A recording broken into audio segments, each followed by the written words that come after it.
Okay, so it is time to do a big feed on my sourdough starter so that I can bake with it later today, or at least just make the dough. This is just how much it rose, adding those 3-ish tablespoons of flour and a little bit of water.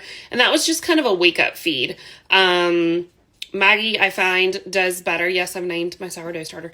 Maggie does better whenever she gets to kind of stay out and get back to room temperature. So I'm going to do a big feed, and I just kind of eyeball this. Honestly, probably somewhere in the neighborhood of a half a cup of flour to a little bit less water. I just really look for that consistency as far as what it should look like. If it's round.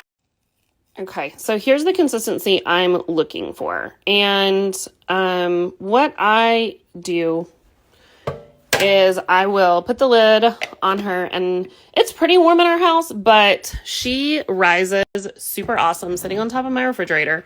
I do put a rubber band. This shows how much I'm starting with. So that way I can kind of eyeball how much that it's grown. There are times, especially when I have less starter, that I can't always tell, is it doubled? Is it starting to come back down? So this just kind of gives me an idea. This is where I'm starting. And today I'm going to make a double batch of dough because I need to make bread and pizza crust and stuff like that for this week. So I'm needing her to go ahead and shoot up to the top there. Okay, so in the mixer, I have 2.5 cups of water, and I actually had a little bit of milk left over, buttermilk from last week, so I added that.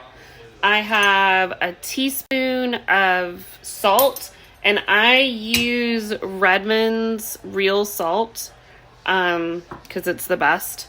And then I also have about a tablespoon of honey, give or take. And so I am going to add most of this starter. I really don't measure, guys. I'm sorry.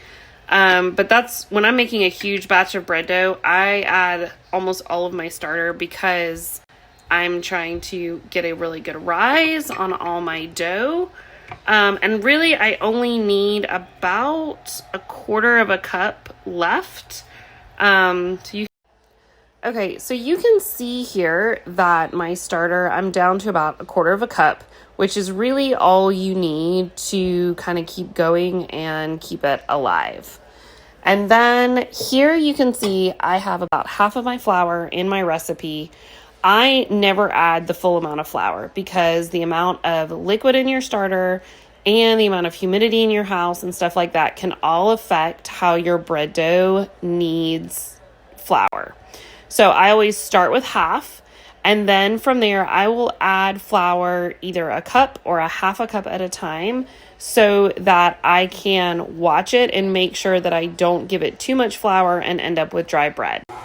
It's going to take a while for that gluten in the flour to develop, and so it looks sticky right now, but if I continue to let it knead without adding any flour, it will most likely end up pulling away clean, and I probably won't have to add any more. Okay, so this is why I tell you add it slowly, because this is actually only 6 cups of flour. My recipe calls for a little over 7, and it is already starting to pull away from the sides. You can see here, it looks like that's going to be enough flour to make a clean dough. So I am not going to add any more flour at this point. What I am going to do though is I'm going to continue to let it knead, and you're going to have to let it knead for longer than possible because... Okay, so this is how you know if your dough is done. It is pulling away. You can see it's actually pulled away from the edges. It's kind of cleaned your bowl up, so you know it's ready. So we are going to take this out. And it is a little sticky, but because I am going to put it in the fridge for a couple days, I don't mind it being extra sticky. All right. If it was dry, you could use a dough scraper. Mine is not. So I'm going to half this and put it in 2 separate bowls that I have greased. and then we're going to cover them. And those are actually going to go in the refrigerator for a couple days. It helps with the gluten content, but okay, so like I was saying, it does reduce the gluten content in the bread, but it also, in my opinion, gives you a fluffier sandwich bread. And that is the main thing I use our sourdough for, is to make sandwich bread. We get bread in our weekly food co-op. We get lots of bread in our weekly food co-op.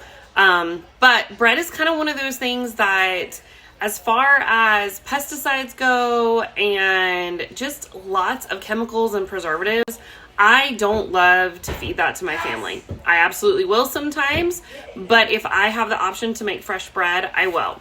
So this will go into the refrigerator. I usually refrigerate it anywhere from 1 to 3 days based on how I need it. I will tell you the best hack ever: get some cheap shower caps. Use those instead of plastic wrap to seal it off. It needs to be kept moist